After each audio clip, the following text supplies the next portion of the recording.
श्रीमद् भागवत गीता के 14वें अध्याय को आरंभ करने से पहले 13वें अध्याय का जो कुछ लाइन शेष रह गया था उसको पूरा कर दिया जाता है। इसमें जिस प्रकार सर्वत्र व्याप्त हुआ भी आकाश सूक्ष्म होने के कारण लिपायमान नहीं होता है, वैसे ही सर्वत्र देह में स्थित हुआ भी आत्मा गुणातीत होने के कारण देह के गुणों से लिपायमान नहीं होता है। हे अर्जुन, इस प्रकार एक ही सूर्य इस संपूर्ण ब्रह्मांड को प्रकाशित करता है। जिस प्रकार एक ही सूर्य इस संपूर्ण ब्रह्मांड को प्रकाशित करता है, उसी प्रकार एक ही आत्मा संपूर्ण क्षेत्र को प्रकाशित करता है। अर्थात नित्य बोध स्वरूप एक आत्मा की ही सत्ता से संपूर्ण जडवर्ग प्रकाशित होता है। इस प्रकार क्षेत्र और क्षेत्रज्ञ के भेद को तथा विकास सहित प्रकृति से छूटने के उपाय को जो पुरुष ज्ञान नेत्रों द्वारा तत्व से जानते हैं, वे महात्मा जन परब्रह्म परमात्मा को प्राप्त होते हैं। तो ये 13वें अध्याय का समापन हो गया। अब हम लोग श्रीमद् भागवत गीता के 14वें अध्याय के महत्व को पहले सुनेंगे, उसके बाद मूल अध्याय को सुनेंगे। श्री महादेव जी कहते हैं, पार्वती, अब मैं भव बंधन से छुटकारा पाने के साधन भूत 14वें अध्याय का महात्म्य तुम्हें बतलाता हूँ। तुम ध्यान देकर सुनो। सिंघल द्वीप में विक्रम बेताल नामक एक राजा थे, जो सिंह के समान पराक्रमी और कलाओं के भंडार थे। एक दिन वे शिकार खेलने के लिए उत्सुक होकर राजकुमारों सहित 2 कुतियों को साथ लिए वन में गए। सिंघल द्वीप में विक्रम बेताल नामक एक राजा थे, जो सिंह के समान पराक्रमी और कलाओं के भंडार थे। एक दिन वे शिकार खेलने के लिए उत्सुक होकर राजकुमारों सहित 2 कुतियों को साथ लिए वन में गए। वहां पहुंचने पर उन्होंने तीव्र गति से भागते हुए खरगोश के पीछे अपनी कुतिया छोड़ दी। उस समय सब प्राणियों के देखते देखते खरगोश इस प्रकार भागने लगा मानो कहीं उड़ गया हो। दौड़ते दौड़ते बहुत थक जाने के कारण वह एक बड़ी खंदक यानी कि गहरे गड्ढे में गिर पड़ा। गिरने पर भी वह कुतिया के हाथ नहीं आया और उस स्थान पर जा पहुंचा जहां का वातावरण बहुत ही शांत था।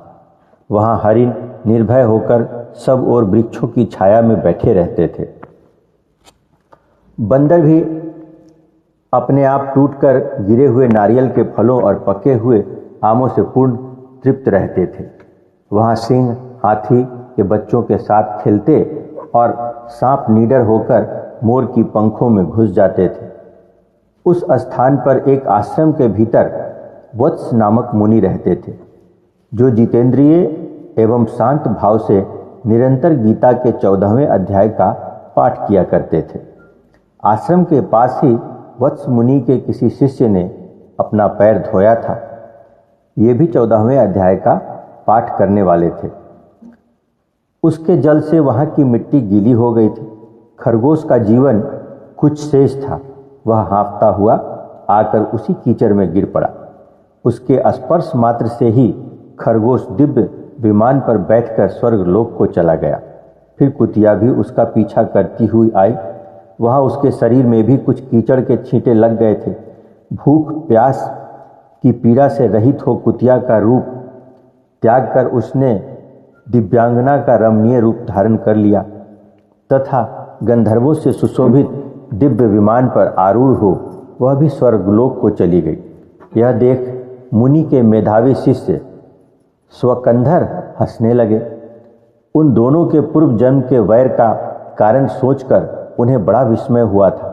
उस समय राजा के नेत्र भी आश्चर्य से चकित हो उठे।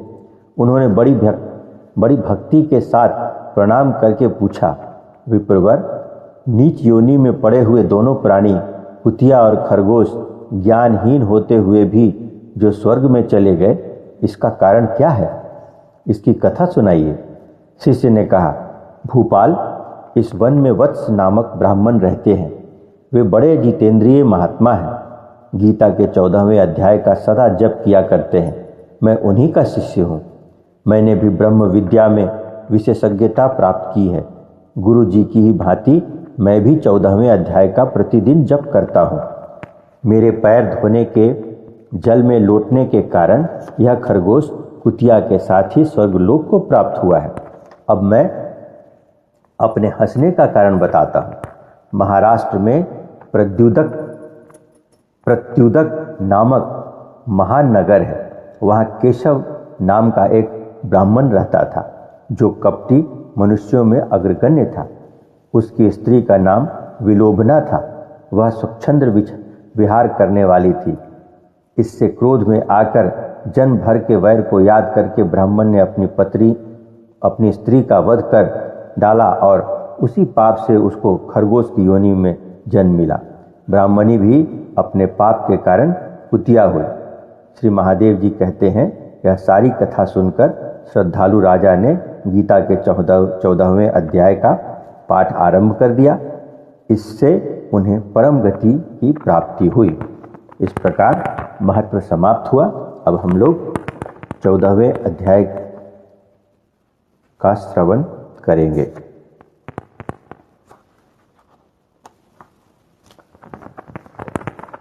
उसके उपरांत श्री कृष्ण भगवान बोले, हे अर्जुन, ज्ञानों में भी अति उत्तम परम ज्ञान को मैं फिर भी तेरे लिए कहूँगा कि जिसको जानकर सब मुनिजन इस संसार से मुक्त होकर परम सिद्धि को प्राप्त हो गए।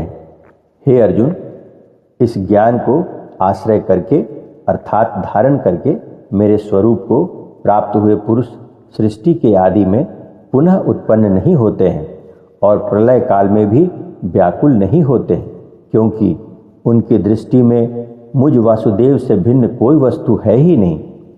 हे अर्जुन, मेरी महत ब्रह्मरूप प्रकृति अर्थात त्रिगुणमयी माया संपूर्ण भूतों की योनि है, अर्थात गर्भाधान का स्थान है और मैं उस योनि में चेतन रूप बीज को स्थापन करता हूँ। उस जड़ चेतन के संयोग से सब भूतों की उत्पत्ति होती है। इसलिए हे अर्जुन, नाना प्रकार की सब योनियों में जितनी मूर्तियां अर्थात शरीर उत्पन्न होते हैं, उन सब की त्रिगुणमयी माया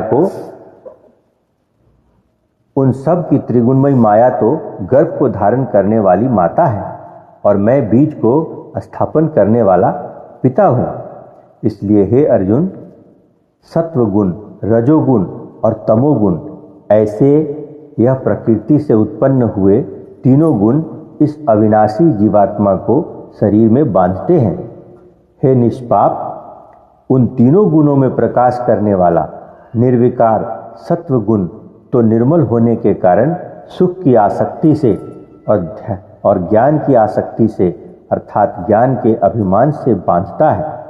हे अर्जुन, राग रूप रजोगुण को कामना और आसक्ति से उत्पन्न हुआ जान, वह इस जीवात्मा को कर्मों की और उनके फल की आसक्ति से बांधता है। और हे अर्जुन, सर्वदेहाभिमानियों के मोहने वाले तमोगुण को अज्ञान से उत्पन्न हुआ जान, वह इस जीवात्मा को प्रमाद, आलस्य और निद्रा के द्वारा बांधता है। क्योंकि हे अर्जुन, सत्वगुण सुख में लगाता है और रजोगुण कर्म में लगाता है तथा तमोगुण तो ज्ञान को आच्छादन करके अर्थात ढक के प्रमाद में भी लगाता है।